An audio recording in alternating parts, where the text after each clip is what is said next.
आफरीन बेगम शिल्पी অনেকে আবার বলে ববি দাদু। कि नाम में क्या रखा है। पूरा कलकत्ता वेस्ट बंगाल में बॉबीदा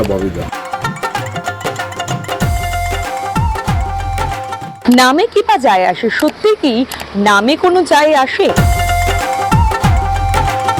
কলকাতা কোর্ট বিধানসভা এলাকার যিনি এবারের প্রার্থী অর্থাৎ বিদায়ী বিধায়ক, তিনি সকলের কাছে তার ডাক নামেই পরিচিত।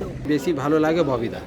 ববি হাকিম বলে আমরা ভালো কেন, আমরা ওই নামে ওকে দেখি। पूरा कलकत्ता वेस्ट बंगाल में बॉबीदा প্রথম ইলেকশনে দাঁড়ালাম 2000 সালে, তখন আমাকে সবাই বলতো ববি ববি, কারণ আমার তখন বাবার বন্ধুরা পাড়ার বয়স্করা বেঁচে ছিল, তারা ববি ববি। তারপর 2006-এ কিছু কিছু লোক বললো ববি কাকু, এই ববিদা ববিদা ববিদা ববি। 2010 আস্তে আস্তে আমি হয়ে গেলাম ববি কাকু, তারপর ববি কাকু ছিলাম। এখন অনেকটা সময় অনেকে আবার বলে ববি দাদু। সুতরাং ববি থেকে ববিতে দাদু 25 বছর আমি সেটলার কাউন্সিলর। বিজেপির পক্ষ থেকে এই অঞ্চলের প্রত্যেকটি মানুষকে আমি সজল ঘোষ আপনাদের কাছে আবেদন করছি, একটা চান্স দেন মা। সবাই তো সুযোগ পেয়েছে।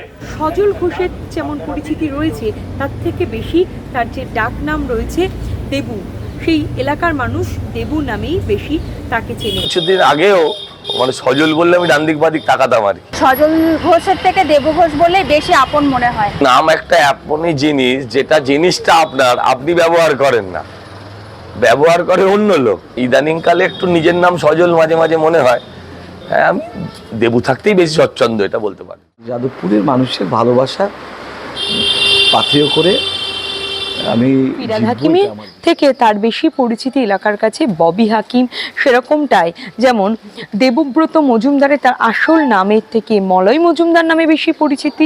দেবব্রত মজুমদার নামে অতটা পরিচিত না, কিন্তু মলাদা হিসাবে সবাই চেনে। মলয়দা নামেই বেশি আমরা চিনি, আমরা মলয়দাই ডাকি সব সময়। যাদবপুরের মানুষের সাথে আত্মিক সম্পর্ক আছে। মানুষ আমাকে আমার যে ভালো নাম তার থেকে আমার পরিচিত বা ডাক নামেই বেশি পরিচিতি, মানুষ তাতেই বেশি দেখে, আমিও তাতে স্বাচ্ছন্দ্য বেশি বোধ করি। সিপিএম এর বালিগঞ্জের প্রার্থী, সেই তরুণ প্রার্থীকে তার আফরিন বেগমের থেকে সকলেই চেনে এই শিল্পী নামে। শিল্পী হিসেবে বিশেষভাবে পরিচিত, সোশ্যাল মিডিয়াতেও পরিচিত।